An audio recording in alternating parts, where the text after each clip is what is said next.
Okay. Hi Japneet, how are you? कैसे हो आप? बढ़िया सर, आप बताओ। बढ़िया बढ़िया बढ़िया। सो अपने बारे में कुछ बेसिक बताओगे, लाइक क्या परसेंटेज रहा क्लास ट्वेल्थ में? सर 96.8 आई थी ओवरऑल। ओवरऑल 96.8 थे, और हाईएस्ट कौन से सब्जेक्ट में थे? अकाउंट्स में 99। अकाउंट्स में 99। कौन से स्कूल में बचपन से पढ़े हो? सर एलकेजी से ही एमएनटी में पढ़ रहा हूँ मैं। एनमिनिटी में पढ़े हो।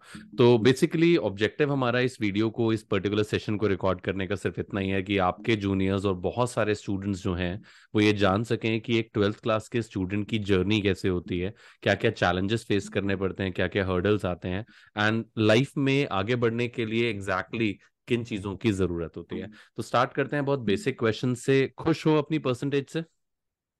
हाँ सर, अच्छा लग रहा अच्छा लग रहा है। इससे ज़्यादा है। एक्सपेक्टेड थे या मोर देन एक्सपेक्टेशंस हैं? नहीं सर, ठीक आई है मतलब। डिसेंट मार्क्स हैं, और पापा मम्मा खुश हैं? सब खुश है सर। सब खुश हैं। तो बेसिकली अगर मैं पूछूं आप कैसे स्टूडेंट रहे हो, लाइक स्कूल लाइफ में दो तीन तरह के स्टूडेंट्स होते हैं। एक वो होते हैं जो मराकल चाइल्ड्स होते हैं, लाइक ओवरनाइट पढ़ेंगे and they got a very good percentage. कुछ ऐसे होते हैं जिनको बहुत मेहनत करनी पड़ती है, तब जाके उन्हें लाइफ में कुछ मिलता है। तो कैसा जर्नी रहा है बचपन से लेकर अब तक? सर दोनों के बीच में मतलब लास्ट में थोड़ी ज्यादा मेहनत की है, लेकिन शुरू से मेहनत की है, ऐसा शुरू नहीं से है कि। मेहनत करी है। हम्म। दैट मीन्स आप ये कह सकते हो कि ओवरनाइट सक्सेस का कोई फंडा नहीं है यहाँ पर। हाँ जी सर। ओके, स्कूल लाइफ में कैसा आपका, लाइक अगर मैं बात करूं एकेडमिक जर्नी बचपन से लेकर टिल क्लास ट्वेल्थ, कैसा रहा था? Like you were in the top three students of the class, या एक अच्छे एवरेज परफॉर्मर रहे हो, या फिर कोई और कैटेगराइजेशन सर हम दे पाए? ऊपर नीचे ग्राफ रहा है, थोड़ा स्टार्टिंग में तो ऊपर ही था, फिर थोड़ा नीचे आया, फिर ऊपर गया। ओके। और लाइफ में आगे का क्या प्लान है? सर सीए करना है अब तो। सीए करना है, तो सीयूईटी वगैरह भी दिया है साथ में? हाँ जी सर। ओके। सो जब आप पढ़ते थे, like during the class twelfth, अगर मैं एकेडमिक ईयर की बात करूं, मार्च से अप्रैल से आपने अपना स्टार्टिंग करा होगा, तो क्या कोई स्ट्रैटेजी या कोई टाइम टेबल कुछ स्टार्टिंग से ही फॉलो करना शुरू करा, या इवेंचुअली जैसे जैसे सर्कमस्टांसेस बदलते गए आपने अपनी प्रिपरेशन चेंज करना शुरू कर दिया? शुरू से थोड़ा बहुत तो पढ़ा है, लेकिन लास्ट तक सर आते आते थोड़ा और ज्यादा पढ़ा है कि मतलब बाकी सब्जेक्ट्स पे भी फोकस किया है। ओके। दैट मीन्स हाँ जी। स्टार्टिंग में रेगुलरली आप अपने न्यूमेरिकल्स को फोकस करते थे, और हाँ एंड जी। आते आते फिर थ्योरी को भी आपने क्लब कर लिया। ओके, हाँ स्कूल जी का सर। क्या इंपॉर्टेंस रहा आपकी सक्सेस में? लाइक स्कूल ने कितना इंपॉर्टेंट रोल प्ले करा कि आप यहाँ तक पहुंचो जहां पर आज आप हो? अच्छा रोल है सर स्कूल का। उन्होंने मतलब हेल्प की है, डाउट्स वगैरह अच्छे से क्लियर किए हैं। हमेशा हेल्प की है। ओके, तो आप कह सकते हो कि थ्योरी सब्जेक्ट्स के लिए मोस्ट ऑफ द टाइम सब स्कूल पे रिलाय करते थे? हाँ कह सकते हैं, समझने के लिए वही मतलब मेनली। समझने के लिए नहीं है। हाँ जी। और कोचिंग का क्या रोल रहता है एक एकेडमिक्स में? अगर हम क्लास ट्वेल्थ की बात करें, आप हो, आपके जैसे बहुत सारे स्टूडेंट्स कोचिंग जाते हैं, पढ़ते हैं।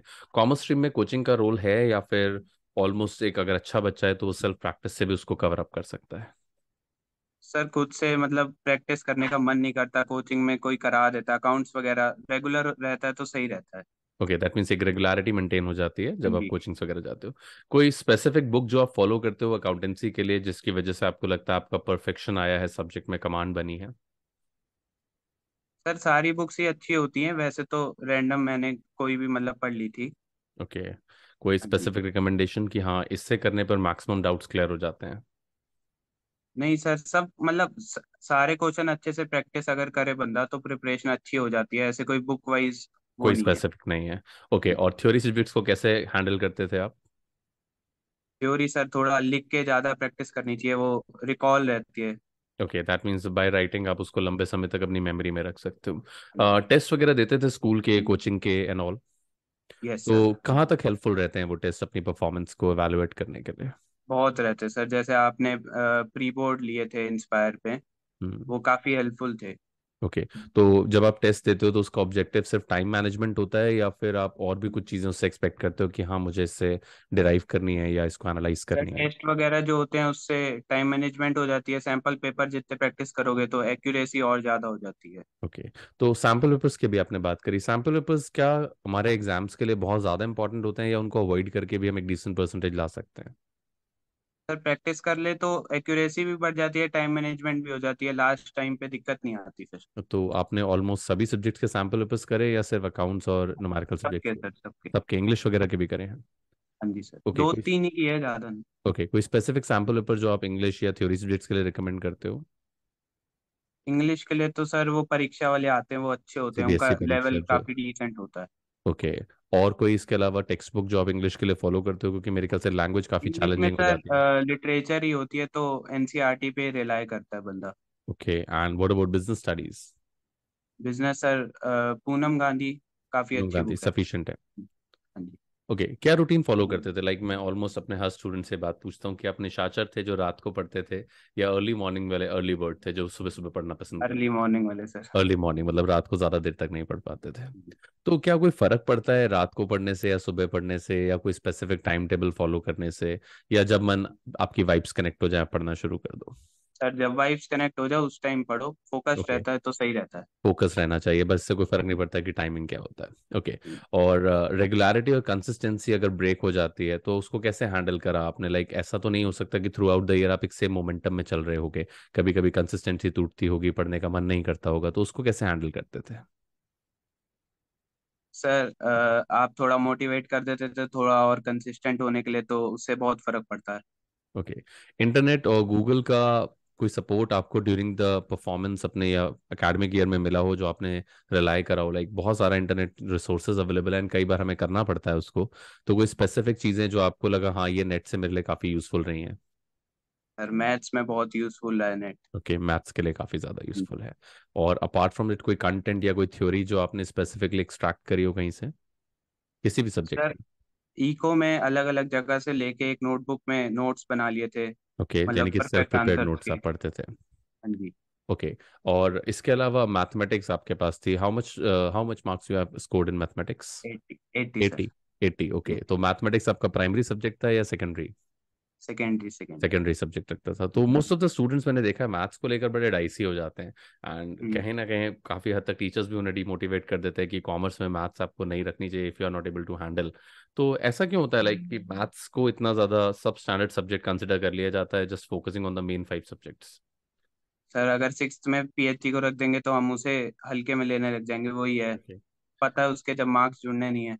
ओके, तो दैट मीन्स कि मेनली स्कोर्स को बढ़ाने के लिए ही बस ये मैनिपुलेशंस होता है, अदरवाइज इनका कोई कनेक्शन नहीं रहता था। Okay, that's great. और इसके अलावा आप कुछ अपना जूनियर्स को देखकर, लाइक कोविड का बैच आपका, मैं कहूँगा आप लोग ज़्यादा सफरर्स थे क्योंकि आपने अपने 10th एग्जामिनेशंस के जस्ट बाद ही अपना प्रिपरेशन स्टार्ट करा, कॉमर्स में वो भी ऑनलाइन मोड में। तो आपको क्या लगता है कि अगर ये कोविड ईयर नहीं होता तो क्या आपका बेस, आपका 11th का जो बेस था वो ज़्यादा स्ट्रांग रहता, या कोई खास फर्क नहीं पड़ा आप लोगों को? सर स्ट्रांग रहता, इंग्लिश में तो काफी रहता। Okay, that means language deteriorate हुई है कोविड की वजह से। तो आप लोगों ने एक बहुत चैलेंजिंग फेज को सफर करा है, उस टाइम को निकाला है, बट जो अभी प्रेजेंटली बच्चे हैं 12th में 11th में, ये भी उसी एक पर्टिकुलर फेज के आप कह सकते हो कॉन्सिक्वेंसेस को सफर कर रहे हैं। तो कोई स्पेसिफिक मैसेज जो आप इनको देना चाहो so that they can improve their performance, क्योंकि उनका फोकस एरिया बहुत कम रह गया है? सर हार्ड वर्क करते रहो, amazing things are on the way. Oh, that's great. और हैंड राइटिंग कैसी थी आपकी क्लास 12th में? थोड़ी इम्प्रूव की थी पहले से। ओके, तो आपको लगता है हैंड राइटिंग एक इंपॉर्टेंट फैक्टर है जो आपकी बोर्ड परफॉर्मेंस को एनहांस करता है? हाँ जी सर, हाँ जी। ओके, तो हैंड राइटिंग के लिए कोई स्पेसिफिक मतलब राइटिंग प्रैक्टिस करते थे या आंसर राइटिंग से उसको नहीं, एक्सट्रैक्ट कर लेते? ऐसे ही मतलब प्रैक्टिस करते हुए अच्छी हैंडराइटिंग बनाने की कोशिश करो। ओके, और दोस्तों का क्या रोल रहा आपके इस परफॉर्मेंस जर्नी में? सर मतलब हेल्प हो जाती है, डाउट्स वगैरह क्लियर करने में बहुत हेल्प रहती है। तो सिर्फ नोट शेयरिंग तक सीमित रहता था या पीयर लर्निंग भी आप लोग फॉलो करते थे? नहीं, नोट शेयरिंग तक, पीयर ओके, लर्निंग अभी सीयूईटी में। सीयूटी में पीयर लर्निंग आई है। हाँ जी। पेरेंट्स का कोई इम्पोर्टेंस जो आपको लगता हो कि हाँ हाँ इस सर, जर्नी में हर रहा? नेसेसिटीज प्रोवाइड करना सब कुछ। ओके, कभी लगा कि स्ट्रेस बहुत ज्यादा हो गया एकेडमिक्स का, थोड़ा टाइम क्विट कर देना चाहिए, या क्या है? होता है सर, लेकिन एक ही ऑप्शन है, वही करना पड़ता है follow. You don't have an option. चलो, that's great Japneet, it was nice talking to you, and I suppose ये सारा वीडियो बहुत बच्चों को हेल्प करेगा, and I really wish all the best for your future endeavours, and hopefully near future में हम आपको और ज़्यादा सक्सेस अचीव करते हुए देखेंगे, and will definitely connect to you once again. Thank you thank you Japneet. Sir.